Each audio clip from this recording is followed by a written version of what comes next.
સુરત શહેરના રસ્તાઓ પર રાત્રિના સમયે અન્ય વાહન ચાલકોની સુરક્ષા જોખમાવતી અનધિકૃત અને ભારે તીવ્રતા ધરાવતા હેડલાઇટ સામે સુરત આરટીઓને ટ્રાફિક પોલીસે કમર કસી છે।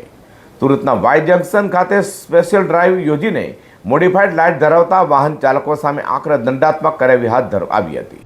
સુરતના ડુમ્મસ રોડ વાય જંકશન પાસે સુરત આરટીઓ અને ટ્રાફિક પોલીસના સંયુક્ત ઓપરેશનમાં અનેક વાહન ચાલકો સામે આવ્યા હતા। આ ડ્રાઈવ અંતર્ગત વાહન ચાલકો પાસેથી 1000 થી લઈને 6000 સુધીનો દંડ વસૂલવામાં આવ્યો હતો। જો કોઈ વાહન ચાલક સ્થળ પર દંડ ભરવામાં નિષ્ફળ રહે અથવા નિયમોનું ઉલ્લંઘન ચાલુ રાખે તો કાયદામાં 6 મહિના સુધીની કેદની સજાની પણ જોગવાઈ છે। સુરતના આસિસ્ટન્ટ આરટીઓ અંકિત શાહ તથા ટ્રાફિક પોલીસે જણાવ્યું હતું કે ઘણા વાહન ચાલકો કંપની ફિટિંગની હેડલાઇટ સાથે ચેડા કરીને તેમાં વધુ તીવ્રતા ધરાવતા એલઈડી બલ્બ લગાડે છે। આવી સફેદ તેજ લાઇટો સામેથી આવતા વાહન ચાલકોની આંખો અંજવી દે છે, જે ગંભીર અકસ્માત કારણ બની શકે છે। રોડ સેફ્ટીને ધ્યાનમાં રાખીને સ્પેશિયલ ડ્રાઈવ શરૂ કરાઈ છે।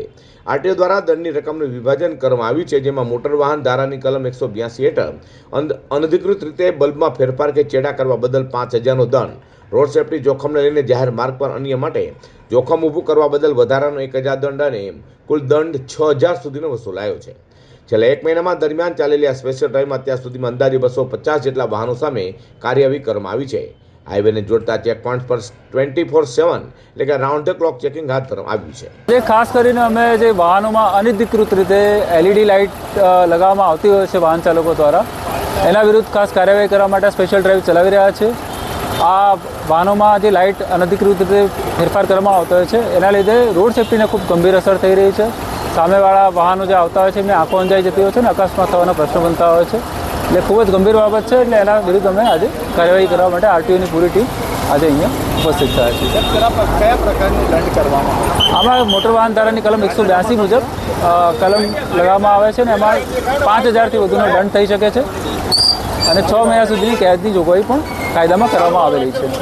સર, કંપનીના એક્સપર્ટને સાથે રાખ્યા છે જે કંપની દ્વારા એલઈડી પણ ઘણા વાહનોમાં અધિકૃત કરવામાં આવતી હોય છે, પણ એમાં પણ ઘણીવાર એવું થતું હોય છે કે ઇન્ટેન્સિટી વધારવા માટે બલ્બ ચેન્જ કરીને બીજા બલ્બ નાખવામાં આવતા હોય છે। તો એવા વાહનોને પણ આઈડેન્ટિફાઈ કરીને એમને પણ ચલાણ ઇસ્યુ કરાવી શકાય, એટલે કંપનીના અધિકૃત વ્યક્તિઓને પણ સાથે રાખવામાં આવ્યા છે ચેકિંગ ડ્રાઈવમાં। સર, શું મેસેજ આપશો લોકોને?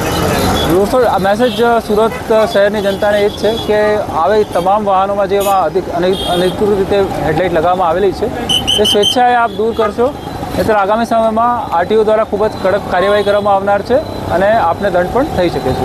આરટીઓએ સુરતવાસીઓને અપીલ કરી છે કે જો તમારા વાહનમાં આવી કોઈ પણ અનધિકૃત એલઈડી લાઇટ લગાવેલી હોય તો તેને તાત્કાલિક દૂર કરવી। આગામી દિવસોમાં ઝુંબેશ હજુ વધુ કડક બનાવવામાં આવશે અને નિયમ ભંગ કરનારાઓને છોડાશે નહીં।